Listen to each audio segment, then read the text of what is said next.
Hello, my name is Benjamin Hart. I'm an American attorney and the Managing Director of Integrity Legal here in Bangkok, Thailand.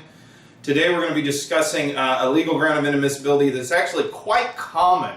It's something that comes up rather frequently out here in Thailand, or I should say it happens rather frequently in the United States, but the ramifications of it are often seen in our office here in Thailand a few times a year at least. It's Section 212A7AII. Basically, this is the section of the INA which deals with what are called quote-unquote intending immigrants without proper documentation. It's one of the more common grounds of inadmissibility.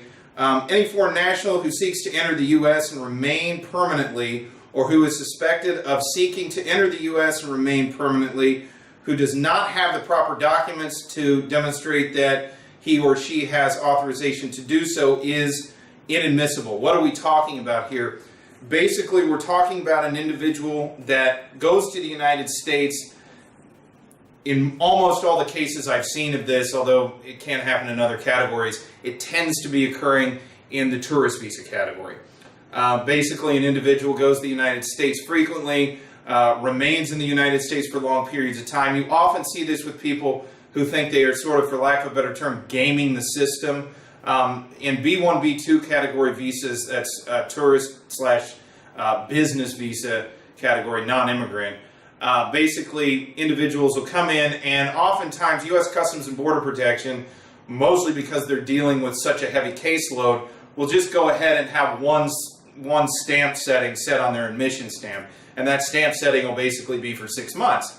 And so individuals will come into the United States, they'll get a 6-month stamp, and they'll stay for 5 months and 15 days, and then they'll leave the United States. Now, strictly speaking, that individual did not overstay. And if they weren't to re-enter the United States for 4 years on a 10-year multiple entry visa and come back 4 years later, they'd probably get right back in. But if that individual turns right around and tries to walk back in, 2 weeks after the fact, or run across the Canadian border and then run back in a day later and get another 6-month visa stamp, U.S. Customs and Border Protection doesn't usually just sort of let that go by without at least some comment on what the individual is doing.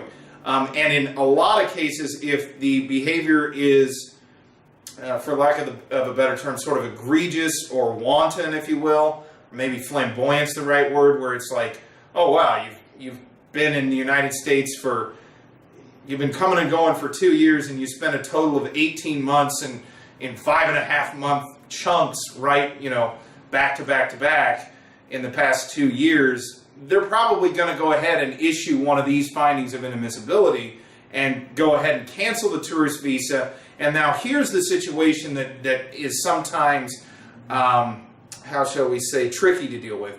The Customs and Border Protection officer that would make a finding such as this has the discretion to go ahead and allow for what's called voluntary departure, which is explained in another video on this channel, which is basically exactly what the name sounds like. Allows the person trying to enter the country to basically withdraw their application for entry and just voluntarily decide to leave. The finding is still there, but basically it's not an overly difficult finding to deal with, other than the fact that from an administrative standpoint, there's going to be a lot more scrutiny on a future application for entry into the United States. But strictly speaking, it's a finding that's basically a yes and sort of finding. It's this person was an intending immigrant, they didn't have the right documentation, you didn't let him in, that's that. It's simply recorded for the record. A U.S. CBP officer also has the discretion to put such an entrant through what's called expedited removal proceedings, which were created under the IRA Act, which basically amended the Immigration Nationality Act and created some new procedural changes to the original act itself.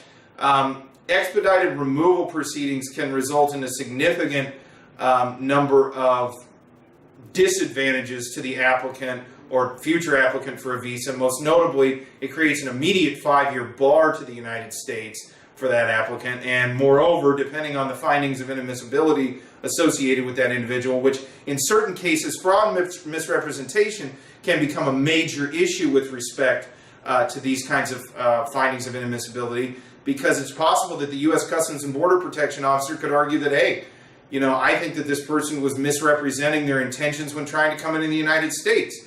A finding under this section itself isn't exactly a finding of fraud and misrepresentation. In a way, it's kind of stipulating that perhaps a mistake is being made. But that being said, depending on what happens in expedited removal proceedings, added grounds of inadmissibility could be there.